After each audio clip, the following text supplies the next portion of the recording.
Hello students, today our topic is network protocols, and in this lecture we are going to discuss about different protocols such as FTP and Telnet. In our last lecture we already discussed about HTTP, HTTPS, SMTP, POP, IMAP, and one of the most important protocol TCP/IP.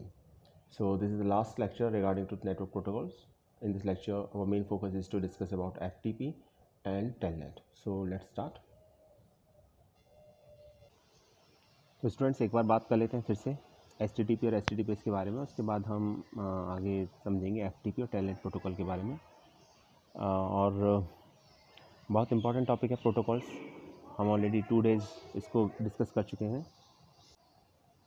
तो topic है HTTP, full form होती है hyper text transfer protocol.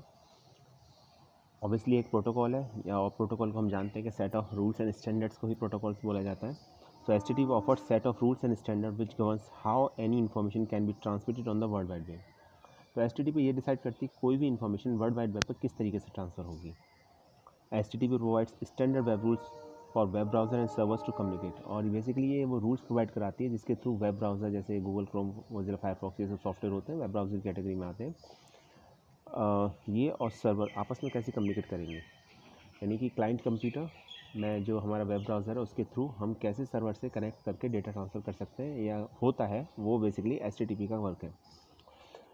Next important thing is HTTP application layer protocol. तो ये application layer protocol है which is built on the top of the TCP। तो हम ये जानते हैं कि TCP की 4 लेयर्स होती हैं TCP की। एक मॉडल है ये जो ये बताता है कि डेटा किस तरीके से नेटवर्क पर या इंटरनेट पर ट्रांसफ़र किया जाता है, और इसमें सबसे जो अपर लेयर होती है वो एप्लीकेशन लेयर प्रोटोकॉल होती है। तो एप्लीकेशन लेयर प्रोटोकॉल है, नेटवर्क लेयर प्रोटोकॉल है, फिर ट्रांसफ़र लेयर प्रोटोकॉल है, डेटा लिंक लेयर प्रोटोकॉल है। ये 4 लेयर्स होती हैं, उसमें सबसे अपर जो होती है वो एप्लीकेशन लेयर प्रोटोकॉल होती है। तो HTTP ये बताता है कि एप्लीकेशन लेयर प्रोटोकॉल ये एक्चुअली एप्लीकेशन लेयर प्रोटोकॉल पर वर्क करता है आपका HTTP। HTTP uses hypertext structure text which establish the logical link between nodes containing text. अब ये हाइपरटेक्स्ट स्ट्रक्चर टेक्स्ट को यूज़ करता है जो लॉजिकल लिंक बनाते हैं, और ये एक स्टेटलेस प्रोटोकॉल है। स्टेटलेस प्रोटोकॉल का क्या मतलब होता है? स्टेटलेस प्रोटोकॉल का मतलब ये होता है कि इसमें जो भी कमांड्स हैं वो एक दूसरे पर डिपेंड नहीं करती। सभी अपनी आपस में एक इंडिविजुअल होती हैं, वो किसी पर डिपेंडेंट नहीं होती। एक कमांड दूसरी कमांड से टोटली सेपरेट होती है, उसका कोई कनेक्शन नहीं रहता, तो इसलिए इसे स्टेटलेस प्रोटोकॉल बोला जाता है। स्टेटलेस प्रोटोकॉल का मतलब हम ऐसे भी समझ सकते हैं कि डिफरेंट स्टेट्स नहीं होती हैं आपकी, कि फर्स्ट स्टेट कंप्लीट होगी तो सेकंड स्टेट में के थ्रू डेटा जाएगा, फिर थर्ड स्टेट के थ्रू, फोर्थ स्टेट के थ्रू, तो कोई स्टेट नहीं है इसके अंदर। जितनी भी कमांड्स हैं सब कम्प्लीटली इंडिपेंडेंट हैं, तो इससे स्टेटलेस प्रोटोकॉल बोला गया है। इन शॉर्ट अगर हम HTTP को समझना चाहें तो HTTP को समझने के लिए 2-3 पॉइंट्स बहुत इंपॉर्टेंट हैं जो आपको याद रखने हैं एग्जाम के पॉइंट ऑफ व्यू से। सबसे पहले आपको लिखना है कि HTTP हाइपरटेक्स्ट ट्रांसफ़र प्रोटोकॉल है, first thing. Second important thing आपको बताना है कि HTTP आपका बेसिकली ये बताता है वेब ब्राउज़र और वेब सर्वर आपस में किस तरीके से कम्युनिकेट करेंगे, डेटा किस तरीके से ट्रांसफ़र होगा। थर्ड इंपॉर्टेंट थिंग ये एक एप्लीकेशन लेयर प्रोटोकॉल है, और फोर्थ इंपॉर्टेंट थिंग ये एक स्टेटलेस प्रोटोकॉल है। ये 4 इंपॉर्टेंट पॉइंट्स हैं, एग्जाम में आप लेके आएंगे। क्योंकि देखिए कोई भी क्वेश्चन एज ए आपका प्रोटोकॉल से रिलेटेड आएगा तो लॉन्ग आंसर टाइप क्वेश्चन में अगर आएगा तो पहली बात तो ये है कि उसमें एक प्रोटोकॉल तो पूछी नहीं जाएगी आपसे, या तो डिफरेंस पूछा जाएगा या सिर्फ एक किसी प्रोटोकॉल के बारे में पूछा जाएगा। तो जितनी भी प्रोटोकॉल्स हैं आप सबकी फुल फॉर्म के साथ 3 या 4 इंपॉर्टेंट पॉइंट्स को याद कर लीजिए, उसको लिख के आएंगे एग्जाम में तो डेफिनेटली आपको एग्जाम में अच्छे मार्क्स मिलेंगे। आगे चलते हैं। अब एक प्रोटोकॉल और होती है जिसे बोलते हैं हम HTTPS। तो ये बेसिकली हम ये कह सकते हैं कि HTTP का ही एडवांस वर्जन है, क्योंकि आप देखेंगे सिर्फ इसमें S कैरेक्टर ऐड हो गया है इस टोटल वर्ड में, HTTPS। और S का क्या मतलब है? S का मतलब है सिक्योर। तो बेसिकली ये एक एडवांस वर्जन है HTTP का जो ज़्यादा सिक्योर है एज़ कम्पेयर टू HTTP। तो ये तो एक लाइन का डिफरेंस है जो एग्ज़ाम में आपको याद रखना चाहिए। HTTP full form HTTP refers for hyper text transfer protocol secure. तो मोस्ट सिक्योर वर्जन है ये HTTP का। So HTTPS the full form of HTTPS is, so HTTPS की फुल फॉर्म है हाइपरटेक्स्ट ट्रांसफ़र प्रोटोकॉल सिक्योर, ठीक है। तो अभी इसमें क्वेश्चन ये आता है कि सिक्योरिटी कैसे प्रोवाइड कराई जाती है और कैसे वो सिक्योरिटी HTTP में क्यों नहीं है वो सिक्योरिटी, और HTTPS में ऐसा क्या खास है कि डेटा सिक्योर होता है। तो देखिए ये जो एंटायर कम्युनिकेशन होता है इसे ये आपका इनक्रिप्टिंग वे में होता है आपका, मतलब ये है कि डेटा आपका अनरीडेबल फॉर्म में कन्वर्ट हो जाता है कम्युनिकेशन, और कम्युनिकेशन ब्रेक भी कर लिया अगर कोई हैकर तो फिर उसको डिकोड नहीं कर सकता इजीली, उसका मीनिंग फाइंड आउट नहीं कर सकता। तो ये सिक्योरिटी प्रोवाइड कराई जाती है हाइपरटेक्स्ट ट्रांसफर प्रोटोकॉल सिक्योर में, HTTPS में। तो हम कह सकते हैं it is the highly advance secure version of HTTP। ये HTTP का हाईली एडवांस सिक्योर वर्जन है। पोर्ट याद कर सकते हैं आप, एग्ज़ाम में इतना ज़रूरी तो नहीं है, लेकिन फिर भी लिखना चाहें तो लिख सकते हैं। ये पोर्ट नंबर 443 को यूज़ करता है डेटा कम्युनिकेशन के लिए।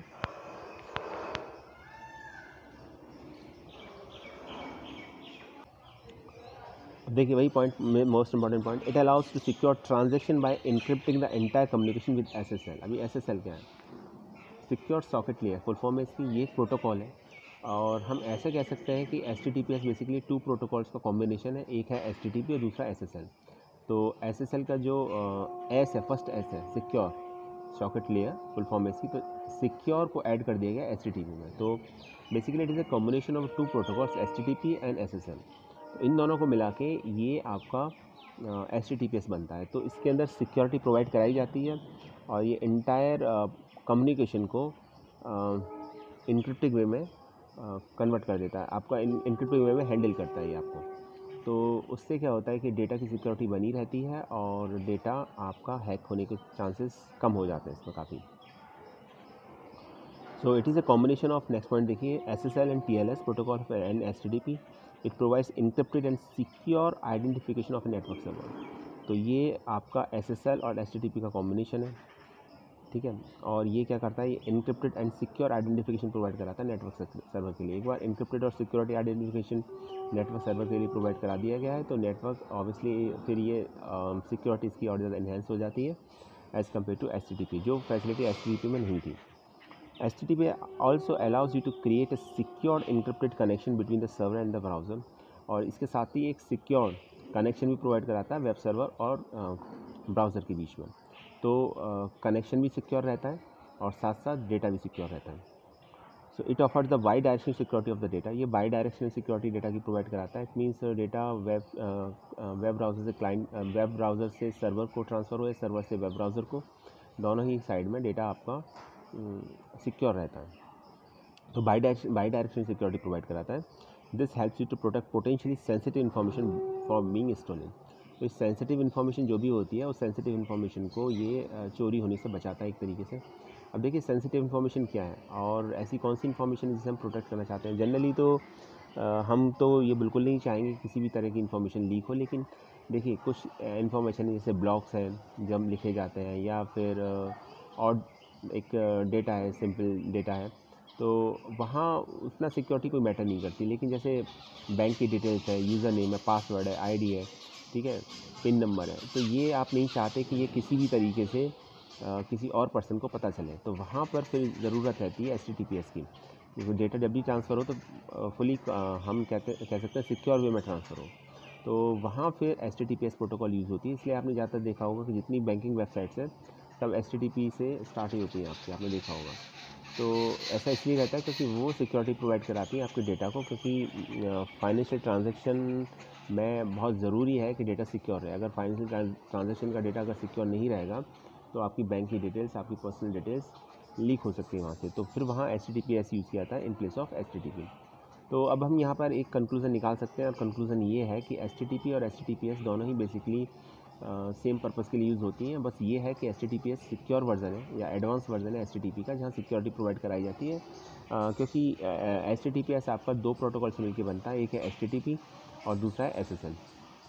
तो ज़्यादा सिक्योर वर्जन है, पहली चीज़। दूसरी बात ये कि ये आपका HTTP बेसिकली इसका काम ये होता है कि ये वेब ब्राउज़र और सर्वर के बीच में डेटा ट्रांसफ़र कैसे होता है, ये आपका HTTP का मेन वर्क होता है। तो आई थिंक अभी डिफरेंस क्लियर हो गया होगा। थोड़ा सा इसे एक चार्ट की फॉर्म में और समझ लेते हैं ताकि और ज़्यादा हमको क्लियर हो जाए। ये देखिए बहुत इंपॉर्टेंट क्वेश्चन है, एग्ज़ाम के पॉइंट ऑफ व्यू से कई बार पूछा जा चुका है। तो ये पिछली बार भी मैंने समझाया था आपको, और उम्मीद है समझ में आ चुका होगा। इस बार भी थोड़ा सा एक बार लगा के एक बार और बता देना चाहिए, क्योंकि एग्ज़ाम में आने के चांसेस हैं इसके। तो अगर आप 1 मार्क क्वेश्चन में आता है तो आप इतना डिटेल में लिखने की ज़रूरत नहीं है, आप ये डायग्राम इस तरीके से रिप्रेजेंटेशन दे सकते हो, क्योंकि जब आप इस तरीके से रिप्रेजेंट करोगे तो ये अपने आप में सब कुछ बता रहा है HTTPS के बारे में। जैसे HTTP plus SSL is equal to HTTPS, इसका सिंपल सा मीनिंग है कि HTTP और SSL मिलके ही आपके HTTP और SSL मिलके आपको HTTPS बनाते हैं। It means that HTTPS is nothing but only the combination of 2 different protocol, HTTP and SSL। Next line के अंदर इसकी डेफिनेशन दे रखी है, उस पर जाने से पहले आप देखिएगा कि HTTP का कलर ब्लू है, SSL का कलर ग्रीन है, और जब मैंने HTTPS लिखा है तो HTTP का कलर ब्लू और S का कलर ग्रीन है। तो ये इंडिकेट कर रहा है कि this is the combination of 2 protocols, और SSL का S मीन्स सिक्योर, ये ऐड हो जाता है HTTP के अंदर, तो उसकी फुल फॉर्म बनती है hyper text transfer protocol secure. ये फुल फॉर्म नीचे दे रखी है, तो फुल फॉर्म भी आपको लिखनी है। जब कभी भी प्रोटोकॉल लिखने का है तो फुल फॉर्म तो आपको डेफिनेटली लिखना ही लिखना है, उसमें कोई डाउट मत रखिएगा। फर्स्ट पहले फुल फॉर्म, फिर उसकी डेफिनेशन, फिर उसका पर्पज़, ये कम से कम पॉइंट्स आपको लिखने लिखने हैं। तो नेक्स्ट लाइन के अंदर फुल फॉर्म दे रखी है, फुल फॉर्म देखते हैं हम। दे रखा है hyper text transfer protocol SSL secure socket layer, और HTTPS hyper text transfer protocol secure. फिर नेक्स्ट लाइन के अंदर जैसा इसमें दे रखा है, इसके बारे में बता रखा है कि इनका पर्पज़ क्या है। तो जैसे HTTP के बारे में लिखा है, आपको भी लिख के आना है एग्जाम में इसी तरीके से। Defined how message are transmitted between visitor browser and website server. ये बताता है कि विजिटर का जो ब्राउज़र है, यानी जैसे ये सॉफ्टवेयर होते हैं, ये गूगल क्रोम और मोजिला फायरफॉक्स, इंटरनेट एक्सप्लोरर, ठीक है, इससे और सर्वर के बीच में डेटा किस तरीके से ट्रांसफ़र होगा, ये डिसाइड करता है आपका HTTP। SSL का क्या काम होता है, SSL को हम आगे पढ़ेंगे, लेकिन फिर भी यहाँ दे रखा है थोड़ा सा। Protect and encrypt information Saint across the internet. जो इन्फॉर्मेशन इंटरनेट पर भेजी जाती है, उस इन्फॉर्मेशन को प्रोटेक्ट और इनक्रिप्ट करने का काम करता है आपका SSL। तो जो भी इन्फॉर्मेशन इंटरनेट पर भेजी जाती है, उसे प्रोटेक्ट और इनक्रिप्ट करने का काम करता है आपका SSL। क्लियर। तो HTTPS क्या है फिर, मैंने जैसे बताया कि ये सिर्फ कॉम्बिनेशन है इन दोनों का, तो हम कह सकते हैं कि इसको अगर डेफिनेशन को दोनों की डेफिनेशन को मर्ज करें तो HTTPS की डेफिनेशन बनेगी। तो हम कह सकते हैं encrypt information send between browser and server. तो ब्राउज़र सर्वर के बीच में इन्फॉर्मेशन भेजी जा रही है, लेकिन कैसी इन्फॉर्मेशन भेजी जा रही है, इनक्रिप्ट वे में। तो ये HTTPS की डेफिनेशन होगी। तो ये बहुत इंपॉर्टेंट पॉइंट है। हम कह सकते हैं HTTPS makes it harder for the hackers to break the connection and steal personal information such as the credit card number, address, password etcetera. तो HTTPS मुश्किल बना देता है हैकर को कि वो कनेक्शन को ब्रेक करके जो इन्फॉर्मेशन को सील कर सके, चोरी कर सके, और जो पर्सनल इन्फॉर्मेशन है, बहुत सेंसिटिव इन्फॉर्मेशन है, जैसे कार्ड नंबर, एड्रेस, पासवर्ड, ये वो हैक कर सकें। और साथ साथ HTTPS जो यूज़र की प्रिवेसी होती है उसको भी मेंटेन रखता है। तो ये था HTTPS के बारे में। आई होप स्टूडेंट्स आपको समझ में आ चुका होगा। कुछ और इंपॉर्टेंट पॉइंट्स हैं, फुल फॉर्म लिखनी है आपको, it is a hypertext transfer protocol. HTTPS के बारे में लिखना है, it is hypertext transfer protocol with secure. ऐसे ही एग्जाम में लिख के आना है आपको पॉइंट्स की फॉर्म में। HTTP में second point, it is not secure and unreliable. ये सिक्योर नहीं है, अनरिलायबल भी है, जबकि HTTPS सिक्योर और रिलायबल दोनों है, it is secure and reliable. The most important point, HTTP URL begin with HTTP। तो HTTP का URL HTTP से स्टार्ट होता है, जबकि HTTPS का URL HTTPS से स्टार्ट होता है, देख लीजिए आप। पोर्ट की बात करें तो HTTP पोर्ट नंबर 80 को यूज़ करता है बाय डिफ़ॉल्ट, और HTTPS पोर्ट नंबर 443 को यूज़ करता है। इसमें एक और इम्पॉर्टेंट पॉइंट है, इसमें एवस ड्रॉपिंग अटैक का चांसेस बना रहता है, जबकि HTTPS में ऐसा नहीं होता। It is design to withstand such attacks and is consider secure against each attack. तो इसको ये माना जाता है कि जो भी अटैक हो रहे हैं हैकर्स की तरफ से, तो ये सिक्योरिटी प्रोवाइड कराता है डेटा की, और वहाँ डेटा स्टील होने के चांसेस मिनिमम होते हैं। तो स्टूडेंट्स, ये था हमारा HTTP और HTTPS के बारे में। आई होप आपको समझ में आ चुका होगा। एग्ज़ाम में दो तरह के क्वेश्चन बन सकते हैं, एक तो सिंपल HTTP और HTTP या HTTPS के बारे में पूछा जा सकता है। HTTPS के बारे में पूछा जाए तो जो इक्वेशन मैंने अभी थोड़ी देर पहले दिखाई थी, आप उसको लिख सकते हैं 1 मार्क्स में। अगर 1 मार्क का अगर क्वेश्चन आता है तो डेफिनेटली उसको लिख दीजिएगा। तो मार्क्स तो डिडक्ट नहीं हो सकते, क्योंकि डेफिनेशन लिख रहे हो आप, उसके बारे में डिफ़ाइन भी कर रहे हो और बता भी रहे हो कॉम्बिनेशन है, ठीक है। दूसरा ये है कि अगर डिफरेंस पूछा जाता तो ऑब्वियसली डिफरेंस 1 मार्क्स क्वेश्चन से ज़्यादा का आएगा। तो ये मान के चल रहे हैं कि हम 2 मार्क्स का क्वेश्चन बनेगा फिर इसमें, तो एटलीस्ट 4 पॉइंट्स ज़रूर लिखिएगा इसमें। जैसे हम यहाँ दे रखे हैं 4 पॉइंट्स, 5 पॉइंट्स दे रखे हैं एक्चुअली, तो ये 5 पॉइंट्स लिख दीजिएगा, क्योंकि फुल फॉर्म को पॉइंट कंसिडर करना आई थिंक कि माना नहीं जाएगा, लिखना ज़रूरी है आपको। तो ये कंप्लीट स्लाइड जो भी इसके अंदर पॉइंट्स लिखे हुए हैं ये आप लिख दीजिएगा। आई होप फिर मार्क्स डिडक्ट नहीं होंगे आपके। तो हम हमेशा जितना मार्क्स का पूछा जाता है ना, तो थोड़ा हम उससे 1 पॉइंट या 2 पॉइंट ज़्यादा ही लिखते हैं। और इसकी एक वजह ये है क्योंकि अगर कोई पॉइंट कंसीडर नहीं हो रहा है या तो दूसरे पॉइंट्स की वजह से जो हम लिख रहे हैं तो एक्स्ट्रा लिख रहे हैं, तो उसकी वजह से मार्क्स डिडक्ट होने के चांसेस नेग्लिजिबल हो जाते हैं। तो अब बात करते हैं हम FTP की। FTP एग्ज़ाम में भी कई बार पूछा जा चुका है और इम्पॉर्टेंट है FTP। FTP की फुल फॉर्म होती है फाइल ट्रांसफ़र प्रोटोकॉल। क्लियर? तो फाइल ट्रांसफ़र प्रोटोकॉल है ये। It is a set of rules that allows you to transfer file between 2 computers across the internet without involving email. तो देखिए, email के लिए हमने एक प्रोटोकॉल पढ़ी थी, वो थी SMTP। तो जब हमें मेल ट्रांसफ़र करना होता है तो मेल ट्रांसफ़र करने की रेस्पॉन्सिबिलिटी होती है SMTP की, SMTP, POP3, IMAP। लेकिन ईमेल को छोड़कर अगर कोई डेटा ट्रांसफ़र करना है, फाइल्स को ट्रांसफ़र करना है 2 कंप्यूटर्स के बीच में इंटरनेट पर, तो फिर वो कैसे ट्रांसफ़र होता है? फिर वो ट्रांसफ़र होता है FTP की हेल्प से। FTP का मतलब होता है file transfer protocol. So FTP is a protocol that is responsible to transfer file between 2 computers across the internet. Internet पर जब कभी भी हमें 2 फाइल ट्रांसफ़र करनी पड़ती हैं तो फिर हमारा वहाँ FTP यूज़ होता है, फाइल ट्रांसफ़र प्रोटोकॉल। नेम से ही पता चल रहा है, ऐसी प्रोटोकॉल जो फाइल ट्रांसफ़र करती है किसके बीच में? कंप्यूटर्स के बीच में। कहाँ? इंटरनेट पर। इंटरनेट में अगर हमें एक कंप्यूटर से दूसरी कंप्यूटर पर डेटा को ट्रांसफ़र करना है, फाइल को ट्रांसफ़र करना है, एक्सेप्ट ईमेल को छोड़ के। ईमेल के लिए अलग प्रोटोकॉल है SMTP। तो वहाँ फिर क्या यूज़ होगा? FTP यूज़ होगा, फाइल ट्रांसफ़र प्रोटोकॉल यूज़ होगी। Is that clear? आगे चलें।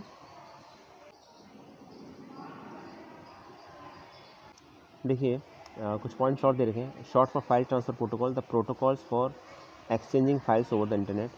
तो लिखा गया है कि इसकी फुल फॉर्म जो होती है फाइल ट्रांसफ़र प्रोटोकॉल होती है, और ये प्रोटोकॉल की रेस्पॉन्सिबिलिटी होती है कि ये फाइल्स को इंटरनेट पर ट्रांसफ़र करती है। हम ऑलरेडी डिस्कस कर चुके हैं इस पॉइंट को। आगे देखते हैं। FTP works in the same way as HTTP for transferring web pages from server to users browser. अब इसमें एक डाउट क्रिएट होता है, और डाउट ये होता है कि ये काम तो HTTP का भी होता था। ठीक है, HTTP काम होता था, ब्राउज़र और सर्वर के बीच में डेटा कैसे ट्रांसफ़र होगा, ये HTTP का काम होता था। और यहाँ भी कुछ वर्क ऐसा ही है FTP का। तो दोनों में क्या डिफरेंस है आगे हम पढ़ेंगे। तो ये काफ़ी हद तक HTTP की तरह वर्क करती है। FTP is most commonly used to download a file from a server using the internet और to upload a file to the server. इसका काम ये होता है कि अगर हमें कोई फ़ाइल डाउनलोड करनी है या फाइल अपलोड करनी है, डाउनलोड का मतलब सर्वर से डेटा हम दे रहे हैं, अपलोड का मतलब सर्वर को हम डेटा दे रहे हैं, तो इन दोनों ही केसेस में FTP यूज़ होता है। याद रखिए, बहुत इंपॉर्टेंट पॉइंट है ये। FTP is most commonly used to download a file from a server using the internet or to upload a file to the server। File upload करना या फाइल डाउनलोड करना, दोनों ही तरह के काम में FTP यूज़ होता है। File transfer protocol, file somehow कैसे भी ट्रांसफ़र हो, अपलोड करना है या डाउनलोड करना है, FTP यूज़ होगा। तो बहुत इंपॉर्टेंट पॉइंट है। और क्यों इंपॉर्टेंट है मैं नेक्स्ट स्लाइड के अंदर से बताऊँगा आप, लेकिन ये पॉइंट बहुत इंपॉर्टेंट है, आप लिख लीजिए, याद कर लीजिए, समझ लीजिए इसको। अब बात करते हैं इसी की कि FTP और HTTP में डिफरेंस क्या है। तो यहाँ डिफरेंस क्लियर कर दे रखा है। अब देखिए ज़रा, the major difference between FTP and HTTP is the FTP is a two way system.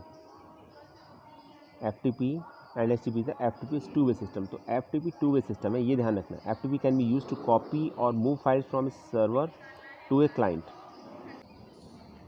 So HTTP on the other hand is a strictly one way transferring text, pictures and other data from the server to a client computer which use a web browser to view the data। देखिए, दो जो main difference है HTTP और FTP के बीच में, कि दोनों ही data को ट्रांसफ़र करने का काम करते हैं, लेकिन जो HTTP का रेस्पॉन्सिबिलिटी होती है कि पहले FTP के बारे में बता देता हूँ। FTP में दोनों तरीके से डेटा अपलोड और डाउनलोड दोनों काम करने के लिए आपका FTP यूज़ होगा, लेकिन HTTP में ऐसा नहीं है। देखिए, ये स्ट्रिक्टली वन वे कम्युनिकेशन है। चाहे आपको टेक्स्ट, पिक्चर या दूसरा डेटा, मल्टीमीडिया फाइल्स भेजनी हो सर्वर टू ए क्लाइंट, तो जब कभी भी server to a client data भेजना होता है तो वहाँ पर हमेशा HTTP यूज़ होता है। जबकि FTP में डेटा क्लाइंट टू सर्वर भेजना हो या सर्वर टू क्लाइंट भेजना हो, यानी फाइल को अपलोड करना हो, डाउनलोड करना हो किसी भी तरह की फाइल को, तो फिर वहाँ FTP यूज़ होता है। तो that is a basic and major difference between HTTP and HTTP and FTP। तो HTTP और FTP के बीच में अगर डिफरेंस लिखने को आता है तो ये आप डिफरेंस लिख सकते हैं एग्जाम में कि HTTP में सर्वर से क्लाइंट में डेटा ट्रांसफ़र होता है, जबकि FTP आपका टू वे कम्युनिकेशन है, डेटा दोनों तरीके से ट्रांसफ़र किया जा सकता है, सर्वर टू क्लाइंट और क्लाइंट टू सर्वर। अब मैं ज़रा स्लाइड को पढ़ देता हूँ आपको, तो 1% डाउट हो तो आपको क्लियर हो जाएगा। The major difference between FTP and HTTP is the FTP is a two way system. तो जो मैं बता रहा था वही है, टू वे सिस्टम है। FTP can be use to copy और move files from a server to a client computer as well as upload और transfer files from a client to a server. तो सर्वर से client की तरफ transfer करना हो data का, या क्लाइंट टू सर्वर का ट्रांसफ़र करना हो डेटा का, तो दोनों ही केसेस में आपका FTP यूज़ होता है। जबकि HTTP के लिए क्या है, HTTP on the other hand is strictly one way transferring text, pictures and other data multimedia files from the server to a client computer which uses a web browser to view the data. तो web browser के through data हम view करते हैं, लेकिन data server से client की तरफ ही transfer होता है। तो ये डिफरेंस है, एग्जाम में डिफरेंस पूछा जा सकता है, FTP और HTTP के बीच में पूछा जा भी चुका है। आप इसको पॉइंट को अच्छी तरीके से याद कर लीजिएगा, और ये 2 ही पॉइंट हैं इसमें, ठीक है। और सिंगल लाइन के अंदर अगर याद करना चाहें तो HTTP वन वे कम्युनिकेशन है, सर्वर टू क्लाइंट, और FTP टू वे कम्युनिकेशन है, server to client as well as client to server, यानी अपलोड और डाउनलोड दोनों कर सकते हैं डेटा का उसमें।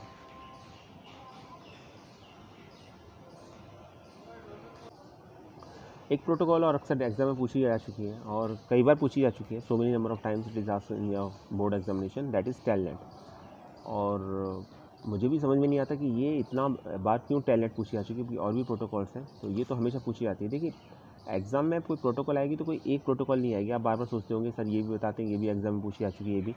तो एग्जाम में ये 5 मार्क्स के प्रोटोकॉल्स आएंगे, तो 5 मार्क्स में कोई एक प्रोटोकॉल नहीं पूछा जाएगा आपसे, 3 या 4 प्रोटोकॉल्स पूछी जाएंगे, हो सकता है 5 प्रोटोकॉल्स पूछी जाए।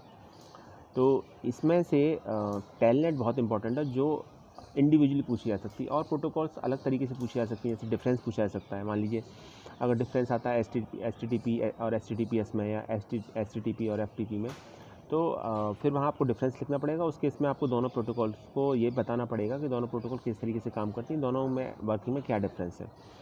लेकिन अलग एक सिंगल पॉइंट में अगर देखा जाए, मतलब अलग से पूछ लिया जाए कि टेलनेट क्या है, तो इस तरीके से जो क्वेश्चंस बनते हैं, तो उसमें टेलनेट बहुत इंपॉर्टेंट है। तो टेलनेट क्या है, telnet is an abbreviation of terminal network. तो टर्मिनल नेटवर्क को शॉर्ट में हम टेलनेट बोला जाता है। टर्मिनल का टेलनेट का, और telnet is the abbreviation of terminal network. तो टी लेंगे टर्मिनल से, और टर्मिनल का लास्ट में L, और नेट का, नेटवर्क का नेट, NET। तो इस तरीके से ये शॉर्ट में बनता है इसका टर्मिनल नेटवर्क। तो इसको याद रख लीजिएगा, टर्मिनल नेटवर्क। टर्मिनल नेटवर्क का शॉर्ट होता है आपका टेलनेट। अब ये एक TCP/IP प्रोटोकॉल है, और ये वर्चुअल टर्मिनल सर्विस को सपोर्ट करती है, और ये क्लाइंट सर्वर एप्लीकेशन प्रोग्राम है, ठीक है। तो 2 पॉइंट हैं, पहला तो इसका फुल फॉर्म टर्मिनल नेटवर्क, और ये TCP/IP प्रोटोकॉल है, और एक क्लाइंट सर्वर एप्लीकेशन प्रोग्राम है। काम क्या करती है, कहाँ यूज़ होती है, इसको समझ लीजिए।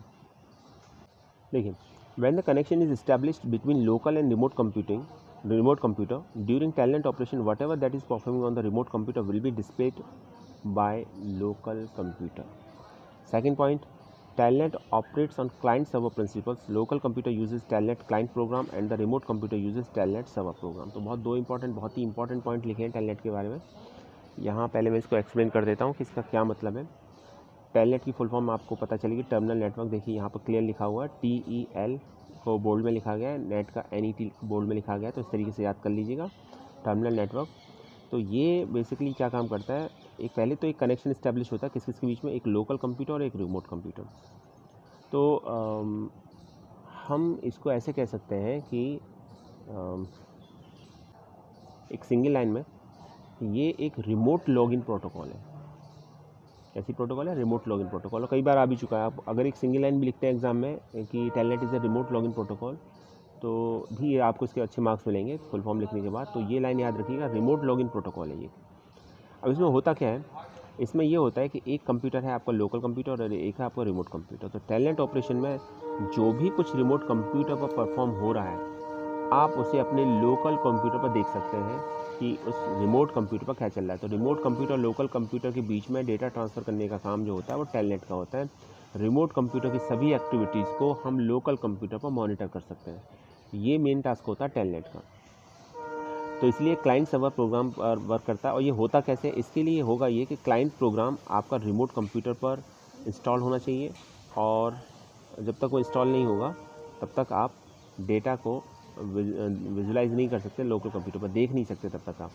तो डेटा को तभी देख पाओगे जब आपने लोकल कंप्यूटर पर क्लाइंट प्रोग्राम को इंस्टॉल कर रखा होगा। तो इस तरीके से आप डेटा को देख सकते हैं। तो telnet operates on client server principle. Local computer uses telnet client program and the remote computer uses telnet server program. और जो रिमोट कंप्यूटर पर होगा वो सर्वर प्रोग्राम इंस्टॉल होना चाहिए। तो इन शॉर्ट अगर हम इसको समझाना चाहें तो इसको ऐसे कह सकते हैं कि telnet first of all full form होती है टर्मिनल नेटवर्क। ये एक रिमोट लॉगिन प्रोटोकॉल है। जब आपसे कहा जाए रिमोट लॉगिन प्रोटोकॉल तो इसका क्या मतलब है? तो इसका मतलब ये होता है कि आपके पास दो कंप्यूटर है, एक है लोकल कंप्यूटर और एक है रिमोट कंप्यूटर। रिमोट कंप्यूटर पर जो भी कुछ एक्टिविटीज़ परफॉर्म हो रही हैं उन सभी को अगर आप लोकल कंप्यूटर पर एक्सेस करना चाहते हो तो कर सकते हो टेलनेट के थ्रू। इसके लिए जो बेसिक नीड है वो ये है कि आपके जो रिमोट कंप्यूटर पर है वो आपका सर्वर प्रोग्राम इंस्टॉल होना चाहिए और लोकल कंप्यूटर पर आपका क्लाइंट प्रोग्राम इंस्टॉल होना चाहिए। जब ये प्रोग्राम इंस्टॉल होगा तो उसके बाद ही डेटा ट्रांसफ़र हो सकता है। तो हम ये कह सकते हैं कि टेलनेट एक तरीके से क्लाइंट सर्वर प्रिंसिपल पर वर्क करती है।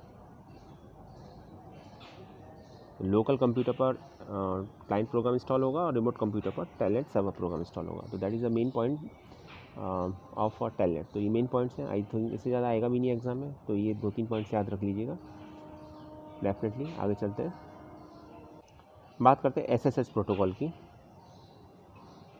The SSH protocol also refer to the secure shell. Secure shell इसकी फुल फॉर्म होती है secure shell is a method of secure remote login from one computer to another. तो ये basically remote login को security provide कराता है एक computer से दूसरे कंप्यूटर में।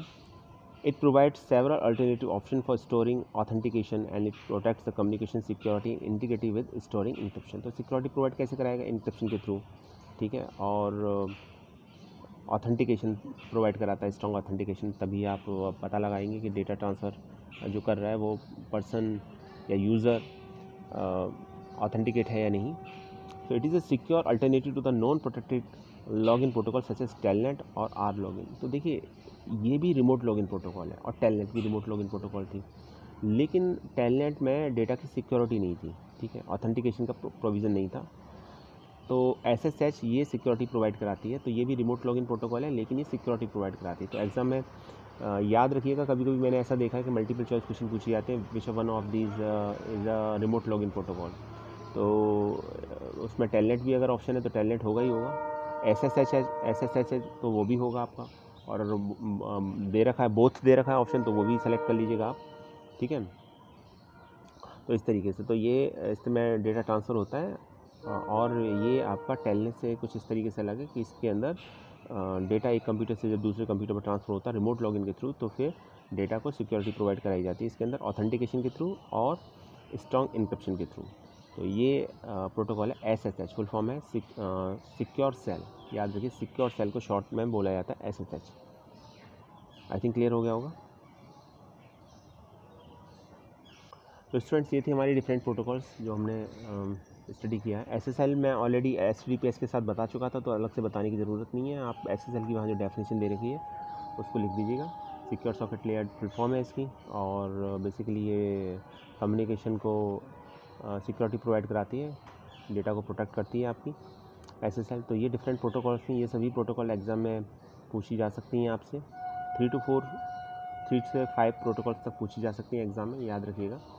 5 मार्क्स का क्वेश्चन आएगा, पिछली बार अभी आया था, इस बार भी आने के फुल चांसेस है इसमें। तो ये सभी प्रोटोकॉल्स को टू द पॉइंट याद कीजिएगा, फुल फॉर्म सबसे पहले याद कीजिएगा, और किस पर्पज़ के लिए यूज़ होती हैं ये पता होना बहुत ज़रूरी है। लास्ट टाइम तो एप्लीकेशन बेस्ड क्वेश्चन आया था इसके ऊपर, लेकिन इस बार सिलेबस चेंज हो चुका है, सिलेबस थोड़ा सा बढ़ चुका है पहले से, तो वेटेज कम हो गया है और टॉपिक्स ज़्यादा बढ़ गए हैं। तो डेफिनेटली लेकिन इम्पॉर्टेंट अभी भी बना हुआ है, तो ये एग्ज़ाम में पूछा जा सकता है। और प्रोटोकॉल हमेशा एग्ज़ाम में हमेशा पूछी जाती भी है। तो आपको याद करने में आपको 3 बातें याद रखनी है, 3 important things that you have to remember. First of all full form, किसी प्रोटोकॉल की फुल फॉर्म मालूम होनी चाहिए। फुल फॉर्म कभी कभी डायरेक्ट फुल फॉर्म भी पूछ ली जाती है। Then definition and the purpose, for which purpose they are use for, किस पर्पज़ के लिए वो यूज़ होती हैं। पर्पज़ अगर आपको नहीं मालूम है तो फिर अगर क्वेश्चन एप्लीकेशन बेस्ड आया तो फिर आप वहाँ गलती कर बैठोगे।